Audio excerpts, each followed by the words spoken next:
Hey guys, welcome back to my YouTube channel mock test Adda. आज हम revision करेंगे 8 अप्रैल यानी आज की डेट के करंट अफेयर्स का। कुछ ही पॉइंट्स देखेंगे, इंपॉर्टेंट पॉइंट्स। मैंने इसमें जो भी ये वीडियो आपको काफ़ी अच्छा लगेगा क्योंकि मैंने इसमें जो भी पॉइंट्स लिए हुए हैं वो ऐसे लिए हुए हैं जैसे हम किसी भी इंपॉर्टेंट टॉपिक को पढ़ के अपनी कॉपी में नोट्स बनाते हैं, वैसा ही इसमें मैंने सारे टॉपिक्स लिए हुए हैं। और जैसे मैं आपको एक एग्जांपल बताता हूँ कि जो भी हमारे कॉम्पिटिटिव एग्जाम होते हैं, जैसे अगर हम किसी डे की बात करें कि ये डे वर्ल्ड कैंसर डे कब मनाया जाता है, तो उससे रिलेटेड आपको दो ही टाइप के क्वेश्चन मिलते हैं कि ये कब मनाया जाता है और किस थीम के अंडर है। तो दो ही चीज़ें ज़रूरी हैं, तो केवल दो ही चीज़ों को आप पढ़िए क्योंकि करंट अफेयर का जो मतलब करंट अफेयर जो टॉपिक है, जो पार्ट है किसी भी कॉम्पिटिटिव एग्जाम का, इसका ये काफ़ी वास्ट है इन नेचर में। बहुत सी चीज़ें होती हैं, कई चीज़ें हमें पढ़नी रहती हैं, इसलिए हम उतना ही पढ़ें जितना ज़रूरी है। आपने देखा होगा बहुत सारे यूट्यूबर्स आपको अननेसेसरी पढ़ाते हैं, तो उसमें आपका टाइम भी वेस्ट होता है। और यहाँ इस चैनल पे आपको इंपॉर्टेंट पॉइंट्स ही देखने को मिलेंगे ताकि आपको जब आपका एग्जाम हो तो उसका रिवीजन करने में आपको काफ़ी आसानी हो। और इसका पीडीएफ भी आपको हमारे टेलीग्राम चैनल मॉक टेस्ट अड्डा पर मिल जाएगा, वहाँ से आप उसको डाउनलोड भी कर सकते हो, उसका प्रिंट आउट भी निकलवा सकते हैं। हालांकि पूरे मंथ का भी रिवीजन मैं आपको करा देता हूँ, तो वीडियो के थ्रू भी आप पढ़ सकते हो। तो चैनल को सब्सक्राइब कर लें ताकि इस तरह के इंपॉर्टेंट वीडियोस आपको मिलते रहें नोटिफिकेशन के थ्रू। तो चलिए ज़्यादा समय न लेते हुए शुरू करते हैं हमारा आज का ये रिवीजन। जापान एक ऐसी कंट्री है जिसने ई वीज़ा प्रोग्राम लॉन्च किया हुआ है, ठीक है, डिफरेंट कंट्रीज़ के लिए और इंक्लूडिंग इंडिया के लिए भी। तो देखते हैं, Japan has officially launched its E visa program for several countries including India. ध्यान रखिएगा, ये आपसे पूछा जा सकता है। फिर नेक्स्ट है हमारा जो 19th annual meeting of secretaries of security council of S C O Shanghai corporation organisation. ध्यान रखिएगा, इंपॉर्टेंट है, कई बार पूछा गया है। ये कहाँ पे हुई है? ये हुई है अस्ताना, कजाकिस्तान में, ठीक है। और जो अजीत डोवाल जी हैं, हमारे नेशनल सिक्योरिटी एडवाइज़र, उन्होंने इंडिया को रिप्रेजेंट किया है, मतलब ही lead the Indian delegation at the meeting. और एससीओ के जो करंट के चेयरमैन हैं वो कौन है? वो हैं कजाकिस्तान के प्रेसिडेंट कासिम जोमार्ट टोकायेव। कुछ प्रोनाउंसिएशन में अगर किसी वर्ड में कुछ मिस्टेक हो जाए उसके लिए माफ़ करना, क्योंकि समटाइम्स काफ़ी टफ नेम्स होते हैं। तो ये आप उनकी तस्वीर देख सकते हो, यहाँ पे मैंने ऐड कर दी है ताकि आपको आपके माइंड में एक मेमोरी उनकी बन जाए, ध्यान रहे। जब भी आप को ऑप्शन दिखेगा तो फ़ोटो की वजह से आपको याद आ जाएगा कि करंट चेयरमैन एससीओ के कौन है। कजाकिस्तान के प्रेसिडेंट कासिम जोमार्ट टोकायेव।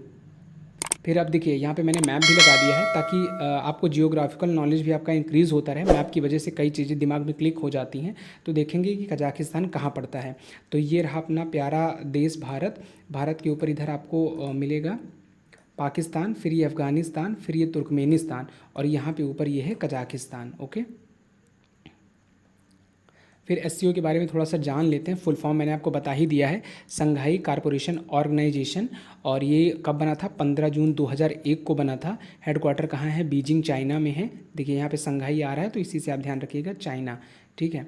और उसके बाद सेक्रेटरी जनरल कौन है? जैंग मिंग, चाइना। देखिए करंट चेयरमैन आप ध्यान रखिएगा कि करंट चेयरमैन जो हैं, करंट चेयरमैन ऑफ एससीओ की कौन है? वो है कजाकिस्तान के प्रेसिडेंट कासिम जोमार्ट टोकायेव।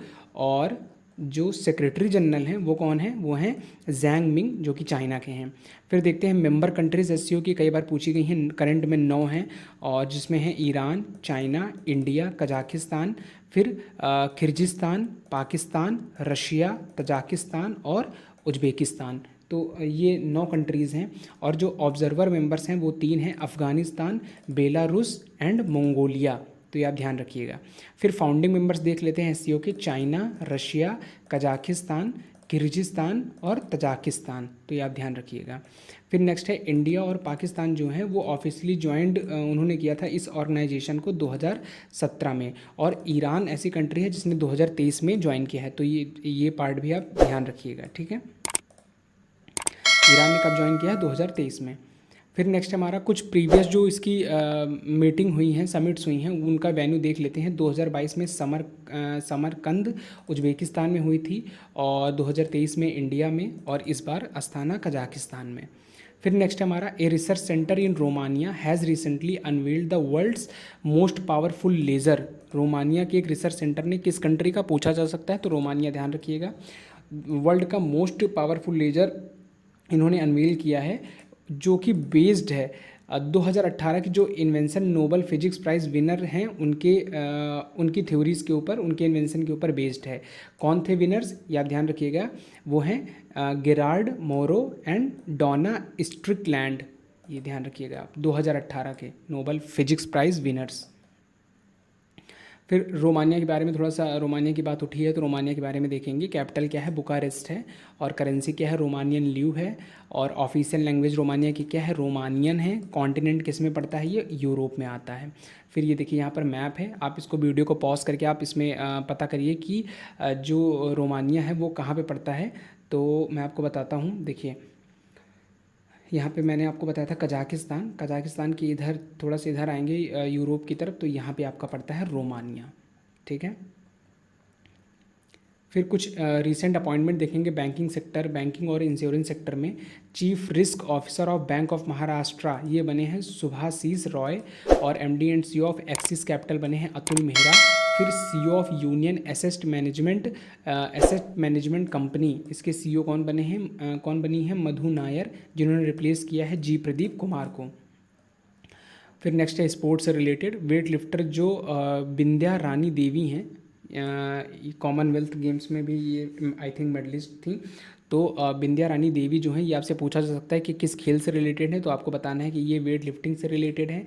इन्होंने ब्रॉन्ज मेडल जीता है और फर्स्ट इंडियन बनी है ब्रॉन्ज मेडल जीतने वाली। ठीक है। इस जो IWF वर्ल्ड कप हुआ है, वेट लिफ्टिंग का वर्ल्ड कप, कहाँ पे हुआ है, फुकेट थाईलैंड में हुआ है। तो आप ये ध्यान रखिएगा कहाँ पे हुआ है, बिंद्या रानी देवी ने ब्रॉन्ज मेडल जीता है। ठीक है। और ये फर्स्ट इंडियन बनी है ब्रॉन्ज मेडल जीतने वाली इस कप में, 55 kg इवेंट में। तो ये आप ध्यान रखिएगा। केवल आपको इंपॉर्टेंट पॉइंट्स देखने को मिलेंगे, अननेसेसरी आप कुछ भी नहीं पढ़ोगे। प्लीज़ चैनल को सब्सक्राइब कर दें ताकि इस तरह के इंपॉर्टेंट वीडियोज़ आपको मिलते रहें।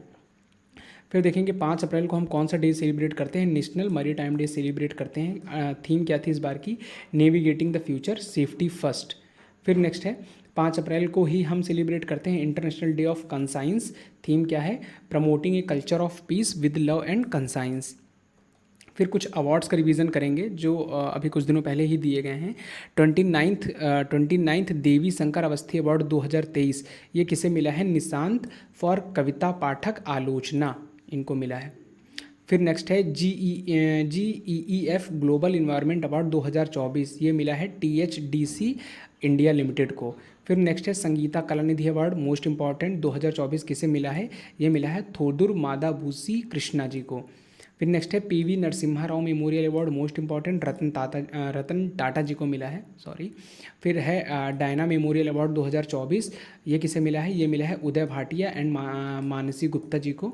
फिर नेक्स्ट है अबेल प्राइज़ 2024, मोस्ट इंपॉर्टेंट, ये ज़रूर पूछा जाता है कि ये प्राइज़ जो है वो अवार्ड जो है वो किस क्षेत्र से रिलेटेड है, तो ये मैथमेटिक्स से रिलेटेड है। मैथमेटिक्स सब्जेक्ट में जो कुछ भी फाइंड आउट करते हैं या कुछ स्पेसिफिक उसमें रिसर्च करते हैं तो उनको ये अवार्ड बेसिकली दिया जाता है। तो 2024 का मिला है माइकल ताला ग्रैंड को, किस चीज़ के लिए, प्रोबेबिलिटी थ्योरी के लिए बेसिकली। तो प्लीज़ आप इस चैनल को सब्सक्राइब कर दें ताकि इस तरह के इंपॉर्टेंट जो भी वीडियोज़ हैं आपको नोटिफिकेशन के थ्रू मिलते रहें। इस वीडियो को देखने के लिए थैंक यू सो मच।